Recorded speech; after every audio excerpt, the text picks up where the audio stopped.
첫 번째는 이제 그 코로나19 때문에 우리 시와 관련되는 각종 그 대규모 시민 참여 행사가 취소되고 있잖아요. 네, 그렇습니다. 예, 예. 뭐 아주 꼭 필요한 그 행사는 해야 되겠지만 네네. 거의 대부분 그 행사가 취소되고 있어요. 예. 뭐 문화재단도 그럴 거고 산업진흥원에서 하는 각종 그 예. 국제 행사나 이런 것들 취소되고 있을 텐데 청소년재단도 마찬가지일 예. 거고요. 그 이제 취소되면 거기에 원래 잡혀 있던 예. 그 예산이 있잖아요. 예. 예. 예. 그 예산을 코로나19 극복을 위한 그 민생 경제 재원으로 사용할 수 있도록 이렇게 조치를 취하는 게 필요할 것 같습니다. 네, 알겠습니다. 예산 지금 이미 나가 있는데 예. 그 예산 안 쓰고 뭐 나중에 반납하거나 예. 이런 것보다는 어차피 코로나19로 인해서 생긴 문제니까 예, 코로나19 극복을 위한 예. 이 민생경제 재원으로 사용할 수 있도록 예. 예. 각 기관들이 그 붙들고 있는 게 아니라 그걸 다음 추경에는 그렇게 사용하지 예. 못한 것들은 뭐 삭감을 한다든지 이렇게 해서 예. 재원으로 사용할 수 있도록 그렇게 좀 조치를 취해주기 바랍니다. 굉장히 네. 많습니다 이게. 예. 예. 예, 그 반드시 해주셨으면 좋겠고요. 두 번째는 그 지금 이제 우리가 특수고용직 및 프리랜서에 대한 대책은 이제 오늘 이렇게 110억 올라왔는데 예. 그럼에도 불구하고 또 사각지대가 있을 수 있습니다. 예, 몇 가지 그렇습니다. 제가 좀 예를 들을 테니까 이거 또 좀 대책을 강구해 주시길 바라는데요. 이 발달 장애인 네네. 신체 나이는 뭐 20세라도 정신 나이는 뭐 3, 4세밖에 안 되는 이런 친구들. 근데 지금 코로나19 때문에 다 격리 중이잖아요. 근데 이 예, 발달 장애인은 격리가 되면 혼자만 격리가 되는 게 아니고 부모가 그 같이 격리를 해야 되는 그런 예, 예. 상황이에요. 상당히 어려운 입장입니다. 네, 그래서 이 발달 장애인에 대한 특별한 대책이 없으면 상당히 이게 사각지대가 될 수 있다 이렇게 말씀을 드리고, 네네.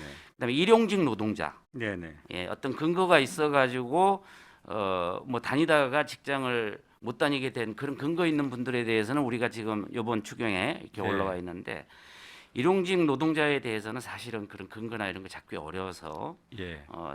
상당히 어려운 그 위기에 놓일 수가 있어요. 그래서 이 예. 일용직 노동자에 대한 대책도 좀 세워 주시기 바랍니다. 예, 알겠습니다. 그다음에 우리 저 시에서 대책을 강구하고 있는 걸로 알고 있는데 아동 양육 긴급 돌봄 사업 예. 예. 이게 만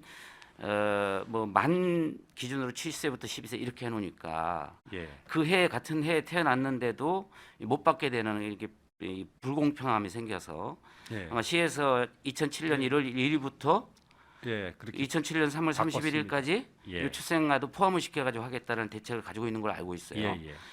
이것도 지금은 재원이 없는 거지만은 추경을 통해서 이 예. 재원도 반드시 만들어 주시길 바라고요. 예.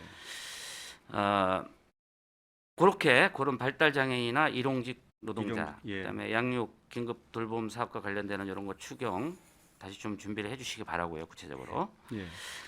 세 번째, 아까 이제 잠깐 우리 존경하는 안광림 의원께서 말씀을 하셨는데 연매출 10억 이게 좀 우리가 합리적이지 않은 부분이 있는 것 같아요. 예. 예, 특히나 이제 그거는 우리가 좀 더 고민을 해보기로 하고 예. 특히나 이 10억이 넘는 약국, 서점 예. 이런 부분들 예. 이런 부분들은 부천시 같은 경우는 가능하도록 그렇게 조치를 취했거든요. 예. 예, 우리도 약국이나 서점 같은 경우는 특히 우리 서민들과 밀접한 것이고 성남에 같은 경우는 전통시장은 이미 우리가 해주고 있는 거잖아요. 네네. 근데 전통시장은 하고 있는데 약국이나 서점 이런 거 10억이 넘더라도 이 대상 될 수 있도록 그렇게 좀 조치를 취해야 될 것 같고요. 네. 근본적으로는 이 10억이라는 문제에 대해서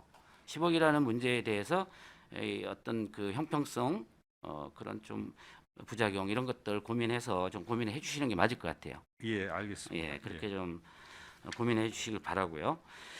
그 다음에 지금 이제 우리가 주로 재난 기본소득이나 이런 형태로 돈을 주는 이런 그 지원책으로만 주로 많이 고민을 하고 있는데 사실은 이 위기가 사실은 단시일 내에 끝나지 않을 거라고 보는 것이 그 거의 그렇게 생각하고 있거든요. 네. 세계적으로 이게 팬데믹 상태이기 때문에 경제 자체가 갑자기 이게 뭐 회복되거나 이렇게 되지 않을 가능성이 많습니다. 그래서 중요한 거는 이렇게 재난 기본소득을 주는 것도 중요하지만 이에 못지않게 중요한 게 이 고용을 안정시키는 거, 예. 고용을 위한 노력하는 거 이런 게 예. 필요하다고 보거든요. 예.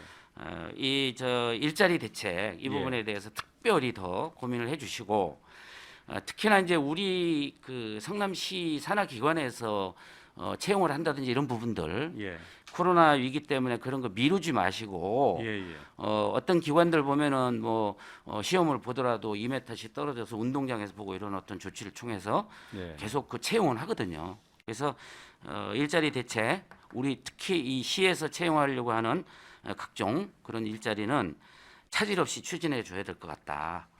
이렇게 말씀을 드리고요. 네네. 예, 마지막으로 다섯 번째로 실제로 지금 이 위기는 뭐 전 세계적으로 우리 대한민국이 잘 위기 대처하고 있다고 이야기하는데 그거는 결국 우리 대한민국 국민의 국민성 뭐 이런 것이 참 대단히 민주적이고 선진 국가라는 걸 반증하는 것이기도 한데 요즘 이제 이렇게 재난 기본소득 이런 거 받는 거 예. 기부하는 거 예. 기부하는 문화를 좀 우리가 확산할 노력이 필요한 것 같고요. 예. 지금 우리가 저기 기부를 위해 가지고 저기 협약을 맺었잖아요. 네, 그렇습니다. 저 예. 휴먼 브릿지. 휴먼 브릿지죠. 예. 근데 휴먼 브릿지를 통해 가지고 재난 기금 이 기부한 것들을 다시 우리가 이제 성남시 코로나19 대책으로 쓰는 걸로 효율적으로 하기 위해서 한 곳으로 모은 것 같은데, 예, 그렇습니다. 한 곳으로 모은 것 같은데, 사실 휴먼 브릿지하고만 그렇게 해야 되는지에 대해서는 한 번 더 고민해봐야 될 것 같아요. 이렇게 기부를 할 수 있는 우리가 곳이 많이 있잖아요. 예, 예. 근데 아마 그 한 곳으로 모아가지고 효율적으로 코로나19를 대응하기 위한 것 때문에 그리 모은 것 같은데 예. 그게 아마 장단점이 있을 것 같습니다. 예. 그래서 기부 문화를 확산하는 노력과 함께 예. 그렇게 만들어진 재원들을 코로나19 대응에 아주 효율적으로 사용할 수 있도록 네, 긴밀하게 좀 협의해서 예, 예. 그 기관에서 마음대로 하는 게 아니고 그렇게 좀 해주셔야 될 것 같아요. 예. 제가 지금 5가지 말씀드렸는데 네, 네. 간단하게 실장님 답변해 주시는 걸로 하고 마무리하겠습니다. 그 3회 추경은 그 어제 그 공문을 시행을 해가지고요 저희들이요. 그래서 이제 그 예산을 그 재구조화해서 삭감할 거는 삭감하고 또 늘릴 거는 늘려서 그렇게 코로나19에 그 대응할 수 있도록 이렇게 하겠습니다. 그러니까 고용 안정에 관련된 예산도 다음번에는 좀 많이 세우도록 하겠습니다. 그다음에 그 사각지대 그 발달 장애인하고 일용직 노동자에 대해서는 저희들이 검토를 해서 별도로 이거는 서면으로 보고를 드리겠습니다. 연매출 10억은 아까도 이제 말씀드렸는데요. 이건 경기도하고 지금 지속적으로 협의를 하고 있는데요. 그것도 그 결과를 나중에 설명을 드리겠습니다. 기부 문화 확산에 대해서는 저희들도 지금 그 공직자들도 자율 모금으로 해서 지금 모금 운동을 지금 열심히 하고 있거든요. 그래서 또 다른데 경기도 사회공동체 모금회나 뭐 이런데 또 다른 데가 있으면 근데 이쪽이 좀 바로 해서 코로나19를 대응할 쉽게 할 수 있도록 간단하게 편리하게 할 수 있도록 해서 이쪽으로 간 것 같은데요. 그것도 다른 것도 한번 좀 알아보도록 이렇게 하겠습니다. 그래서 기부 문화를 많이 확산토록 하겠습니다. 예, 실장님 답변 감사합니다.